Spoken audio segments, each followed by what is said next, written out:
Hello my friends and welcome, my name is Dennis and this is the latest update from Ukraine. I am from Ukraine myself, but far away from the front lines. However, I still have some information to share with you, my friends. As you know, we have some big news from Mariupol and Azovstal. Our Ukrainian troops from Azovstal were evacuated, or some say surrendered to Russia, and today we're gonna speak about it. What's the difference and whether they surrendered or not. I want to stress that there was not only the Azov regiment in Azovstal. There were lots of soldiers, including Marines and even border guards. But of course, the majority was the Azov regiment. Those guys fight hard. The main idea to keep them there was to reflect the attention of Russian army, and that worked. Soldiers of Mariupol together caused 10% of all Russian losses in Ukraine. Because the Mariupol was in a rare part of the Russian-controlled territory, Russia could not perform the offensive operation near to Zaporizhia and other parts of the front lines. Until some point, everything was alright and guys fought for the freedom of Ukraine, protecting the civilians that stayed in Mariupol. But later on, Russia used the aviation bombs, rocket artillery systems and forbidden shells against civilians and military. Mariupol city was completely destroyed and our soldiers together with civilians were forced to evacuate to Azovstal Factory. In Azovstal Factory there are lots of basements and underground rooms that were used to protect civilians. Russian media were telling lies about the Azov regiment, telling that they got the civilians as their hostages in Azovstal,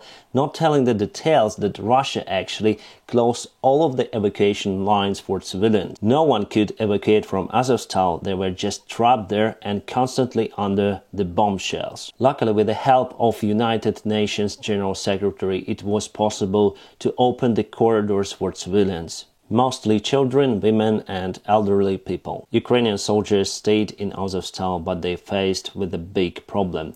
Two of their hospitals were totally destroyed by Russian bombing. It was impossible to take care about the injured personnel. Many of the soldiers just died there because of the lack of treatment. It was just a hell on earth. At this point, it was understandable that they shouldn't stay there any longer. Ukrainian side negotiated with Russians to evacuate all of the injured personnel at first. Russia agreed for that and our soldiers started to leave the factory. Last night and today, many of the soldiers had left the Azovstal factory. For this minute, I don't know if someone stayed there, if the factory is still under control of Ukrainian troops. I personally think that it will not be under Ukrainian control any longer. Yes, for me, it's not okay to see Ukrainian soldiers going to those buses with Z.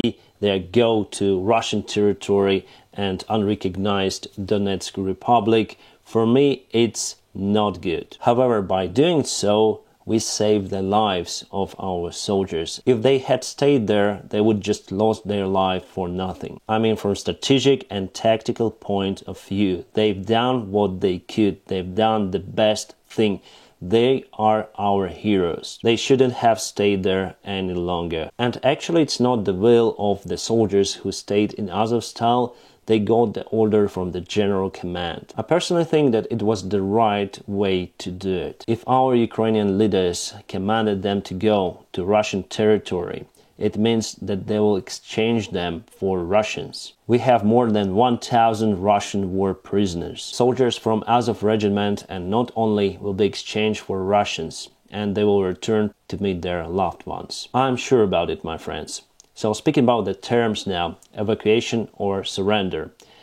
If we technically speak about it, yes, it was surrender. Evacuation term applies for civilians, for military guys, if they evacuated without guns, evacuated to the enemy side, and they will be exchanged for the war prisoners of Russia, I would say it is surrender. By doing so, we are saving the lives of our soldiers. You may call it any name, evacuation, surrender, exchange, doesn't matter. The main thing is we're gonna return our soldiers alive. It is the main thing. Today I watched some news from Russian Duma, it's the parliament basically, and they want to take the law that restricts the exchange of Azov soldiers. For now, they just start to talk about it, but I think it's just internal propaganda for Russians themselves. I think it was connected to some other news that diplomatic talks with Ukraine and Russian sides halted for now. I think negotiations stopped until we see our soldiers back in Ukraine. Sometimes you ask me in the comments why the Crimean Bridge is still alive, why the Sevastopol main Russian Navy base is not under attack by Ukrainian troops. Guys, we need to keep those sensitive points for Russia alive, at least at this point, and I think you understand why. About the Azov regiment, it is still alive, no worries, there are still many people, not all of them were in Azovstal in Mariupol. The guys still fight near to the Zaporizhia, and they fight really hard, and probably in one of my next videos I'm gonna speak about the Azov regiment, the history. It was not always bright, and I'll try to be as objective as possible. I'm Ukrainian, yes, I support our soldiers, but I still see lots of accusations for that particular regiment being Nazis or something, mostly coming from Russian propaganda. We're gonna touch many topics, symbolic, what they've done in 2014, what they are doing now. You'll see the evolution of Azov regiment within the time. So yes, it's the big topic, my friends, and I need to put some of the efforts to prepare for it. Speaking in general, my friends, I'm really happy that the guys who were able to get from Azovstal alive, even though to Russian territory, doesn't matter, really happy that they are alive. But let me say to you something really important. There were some of the crucial mistakes that were done by Ukrainian military in the beginning of the war, letting Russians to take this vast land near to Kherson, Mariupol, Melitopol and Berdyansk. I see that some of Ukrainian experts start to talk about this issue. I think we also probably had the rat when the war started. I hope now we don't have that rat anymore in our army.